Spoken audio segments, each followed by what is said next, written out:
अपनापन काय में चाहिए? अपने त्रिकाली ध्रुव ज्ञायक में चाहिए तो आत्मा का आनंद प्रकट। और आनंद यही है कि वो अपना है।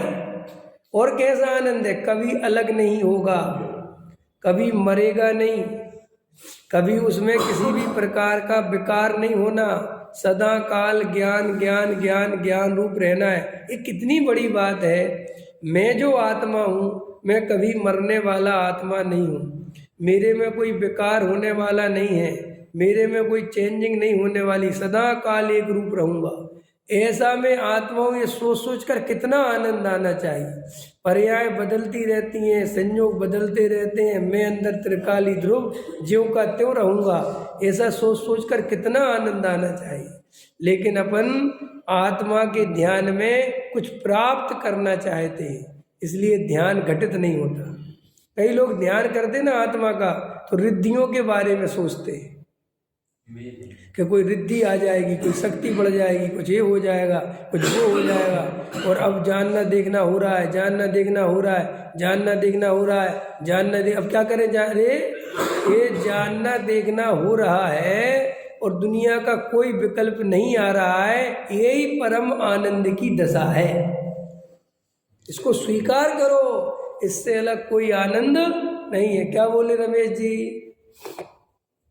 अगर राग द्वेष रहित जानना देखना हुए तो समझ लेना दुनिया का सर्वोत्कृष्ट आनंद यही है।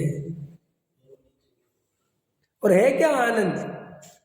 राग द्वेष महादुग्रूप लगे और राग द्वेष से रहित परिणति महासुखरूप लगेगी, लेकिन राग द्वेष दुग्रूप नहीं लगते, इसलिए राग द्वेष से रहित परिणति सुखरूप नहीं लगती।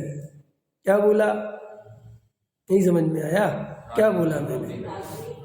भाई आदिवासी जंगल में रहते थे और हमेशा काले काला काला काला ही रूप देखा, कभी गोरापन वाला रूप देखा ही नहीं, तो उन्हें उनमें ही से सुंदर हो जाता है उनके लिए। आप समझ गए? कभी उससे भिन्न कुछ देखा ही नहीं। ऐसे ही हमने राग देश से भिन्न कोई चीज देखी ही नहीं। हर जगह राग द्वेष करने की आदत है। जो भी वस्तु जानी राग द्वेष से ही जानी, इसलिए आत्मा में भी जाता है तो कहता है जानने देखने में लाभ क्या है? जानने देखने में देखो, आदमी मंत्र प्राप्ति के लिए महीनों ध्यान कर सकता है। काहे के लिए? मंत्र की सिद्धि के लिए। कितना ध्यान कर सकता है? क्यों कर सकता है? क्योंकि उसे लगता है ये मंत्र पढ़ूंगा तो रिद्धि मिल जाएगी, तो मजे आ जाएंगे। आया समझ में? लेकिन हम आपसे कह रहे कि भेद ज्ञान का मंत्र रोज जपो, तो तुम कहते क्या मिलेगा? हम कहते जानना देना। उसको कहते हम उसका क्या करें? क्योंकि हमें आदत क्या पड़ी है कि कुछ मिले, कुछ मिले।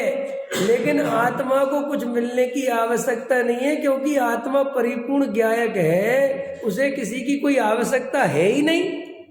ये बात जानकर आनंद नहीं आता।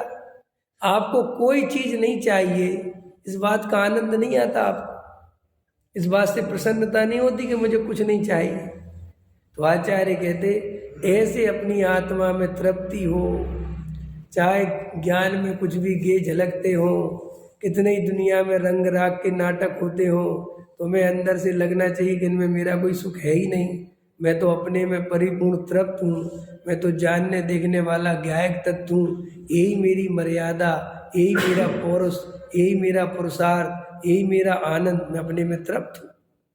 देखो किसान है, अपनी किसानी कर रहा है और अपना खुश है, अपने खेतों में लगा हुआ, उसे कोई विकल्प नहीं, आनंद में जीता है। और जिसकी जितनी ज़्यादा इच्छाएं, शहर में आ गया, करोड़पति बनने की इच्छा जग गई, एक फैक्ट्री से 2 फैक्ट्री लगाने की इच्छा लग गई, देखो सबसे ज़्यादा दुखी वो ही है।